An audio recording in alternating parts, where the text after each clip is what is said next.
ఆరు గ్యారెంటీల అమలులో భాగంగా కాంగ్రెస్ రాష్ట్ర ప్రభుత్వం రాష్ట్ర వ్యాప్తంగా ప్రజాపాలన కార్యక్రమం నిర్వహిస్తుంది. డిసెంబర్ 28వ తేదీ నుండి జనవరి 6 వరకు జరిగే ఈ ప్రోగ్రాంలో సంక్షేమ పథకాల కోసం లబ్ధిదారులు దరఖాస్తు చేసుకోవాలని ప్రభుత్వం తెలిపింది. దీంతో ఆరు గ్యారెంటీల కోసం ప్రజలు పెద్ద ఎత్తున అప్లికేషన్లు పెట్టుకుంటున్నారు.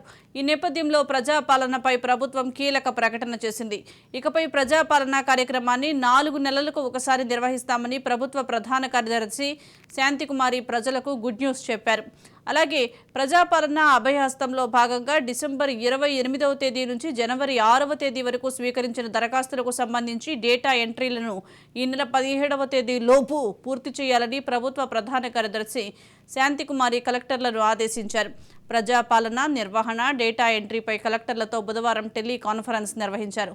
రాష్ట్రంలో ప్రతి గ్రామ పంచాయతీ మున్సిపల్ వార్డుల్లో నిర్వహిస్తున్న గ్రామ లేదా వార్డు సభలను ఇబ్బందులు లేకుండా నిర్వహించడంపై కలెక్టర్లను అభినందించారు. 6వ తేదీన ప్రజాపాలన ముగిసిన వెంటనే అందిన దరఖాస్తుల డేటా ఎంట్రీ ప్రక్రియను మండల కేంద్రాల్లో చేపట్టాలని సూచించారు.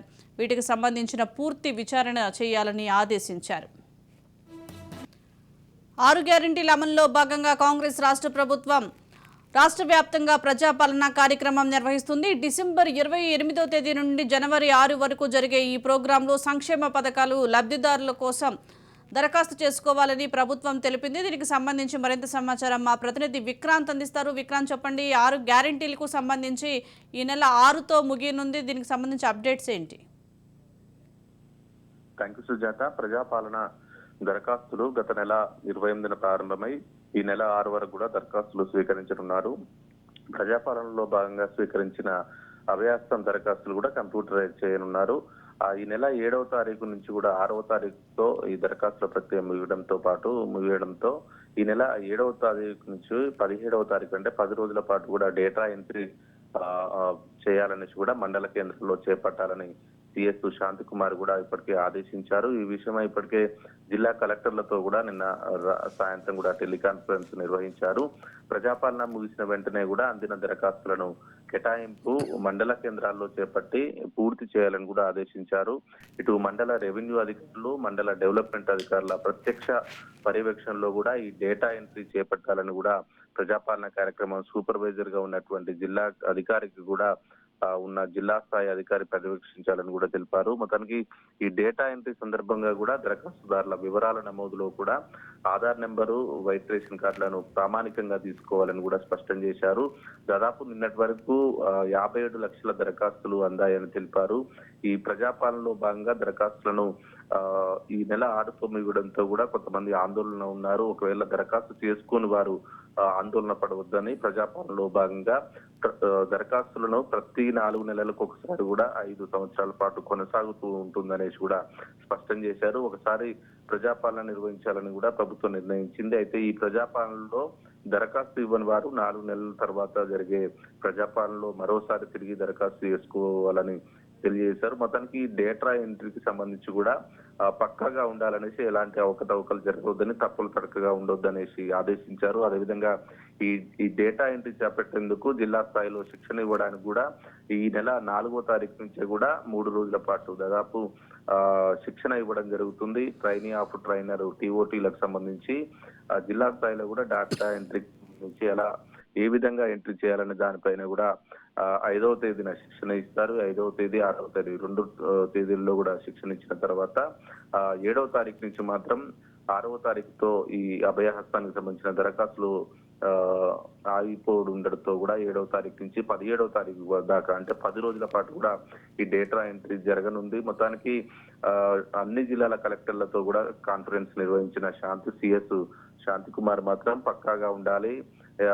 అదేవిధంగా దరఖాస్తులు కొంతమందికి కొరత ఉందని వస్తున్న నేపథ్యంలో కూడా దరఖాస్తులు కొరత తీర్చాలనేసి కూడా ఇటు జిల్లా స్థాయి నేతలకు కూడా ఇటు ఆర్డర్ పాస్ చేసిన పరిస్థితి కనిపిస్తా ఉంది సుజాత. విక్రాంత్, అలాగే గ్యారంటీ కార్డు దరఖాస్తులు చేసుకునేవారు, అలాగే రేషన్ కార్డు లేని వారు కూడా ఇప్పుడు దరఖాస్తు చేసుకునే అవకాశం ఉందంటారా? ఖచ్చితంగా సుజాత, మొదటి నుంచి కూడా ఇదే చెప్తున్నారు. గత బీఆర్ఎస్ ప్రభుత్వంలో కూడా 9.5 సంవత్సరాలు కేవలం కొన్ని వందలు మాత్రమే రేషన్ కార్డులు వచ్చాయి, లక్షల్లో పెండింగ్ ఉన్నాయి. ఆ పెండింగ్ ఉన్న దారులు కావచ్చు, ప్రస్తుతానికి కూడా ఈ ప్రజాపాలనలో కూడా ఈ అభయహస్తానికి సంబంధించిన హామీలు అమలు చేసుకోవడంతో పాటు వైట్ రేషన్ కార్డు కూడా దానికి సంబంధించి కూడా దరఖాస్తు చేసుకోవచ్చు. ఒకవేళ రేషన్ కార్డు లేని వారు కూడా ఈ దరఖాస్తు ఫిల్ చేయాలి. దరఖాస్తు ఫిల్ చేయడంతో పాటు తనకు వైట్ రేషన్ కావాల్సిన వారు కూడా దానికోసం దరఖాస్తు పెట్టుకోవాలి. ఆ రెండింటిని జత చేసి కూడా అధికారికి ఇచ్చినట్లయితే ఆ తర్వాత వైట్ రేషన్ కార్డుకి సంబంధించిన ప్రక్రియ మొదలవుతుంది. ఆ మొదలైన తర్వాత వెంటనే కూడా ఆ వైట్ రేషన్ కార్డు ఎప్పుడైతే వస్తుందో ఆ వైట్ రేషన్ కార్డు వచ్చిన వెంటనే కూడా వాళ్ళు రాసినటువంటి దరఖాస్తులో వారికి ఏమేమి పథకాలు కావాలో అప్పటికే ఫిల్ చేసి ఉంటారు కాబట్టి ఆ అన్ని హామీలు కూడా నెరవేరే అవకాశం ఉంటుంది. దానికి సంబంధించిన ప్రక్రియ కూడా శరవేగంగా జరుగుతుంది. మొదటగా రేషన్ కార్డు ఇవ్వాలనే ఆలోచనలోనే ప్రభుత్వం ఉంది. ఎందుకంటే వైట్ రేషన్ కార్డునే ప్రామాణికంగా చూపిస్తున్న నేపథ్యంలో కూడా వైట్ రేషన్ కార్డు రాని వాళ్ళు లేని వాళ్ళు చాలా ఇబ్బందులు పడతారనే ఉద్దేశంతోనే కాంగ్రెస్ ప్రభుత్వం ఉంది. దీనికి సంబంధించి వైట్ రేషన్ కార్డు మొదట ఇచ్చి ఆ తర్వాతే ఈ అభయహస్తానికి సంబంధించిన హామీలు నెరవేర్చాలనే దృఢ సంకల్పంతో కూడా కాంగ్రెస్ ప్రభుత్వం ఉంది. దానికి సంబంధించి వైట్ రేషన్ కార్డుని కూడా లేని వారు కూడా ఈ అభయహస్తాలతో పాటే అప్లై చేసుకోవచ్చు. అప్లై చేసుకున్న వెంటనే కూడా మొదటగా వైట్ రేషన్ కార్డులు ఇస్తారు. ఆ తర్వాతే ఈ అభయహస్తానికి సంబంధించిన పథకాలు కూడా వాళ్ళకు వెంటనే అందే అవకాశం కనిపిస్తా ఉంది. కొంతమంది ఇప్పటికే దరఖాస్తు చేసుకోలేని పరిస్థితిలో ఉన్న వాళ్ళు, బయటి రాష్ట్రాల్లో బయటి దేశాల్లో ఉన్న వాళ్ళు కూడా ఎలాంటి టెన్షన్ ఫీల్ అవ్వద్దు. అవసరమైతే తిరిగి ప్రతి 4 నెలలకు ఒకసారి ఇదే ప్రక్రియ కొనసాగుతుంది. ఎప్పటికైనా కానీ అప్లై చేసుకోవచ్చు అనే ఉద్దేశంతో కూడా నిన్ననే సిఎస్ శాంతకుమార్ కూడా తెలియజేశారు. మొత్తానికి వైట్ రేషన్ కార్డు కూడా ఈ అభయహస్తాలతో పాటే అప్లై చేసుకోవడానికి అవకాశం ఉంది. Sujatha. Right, thank you Vikrant.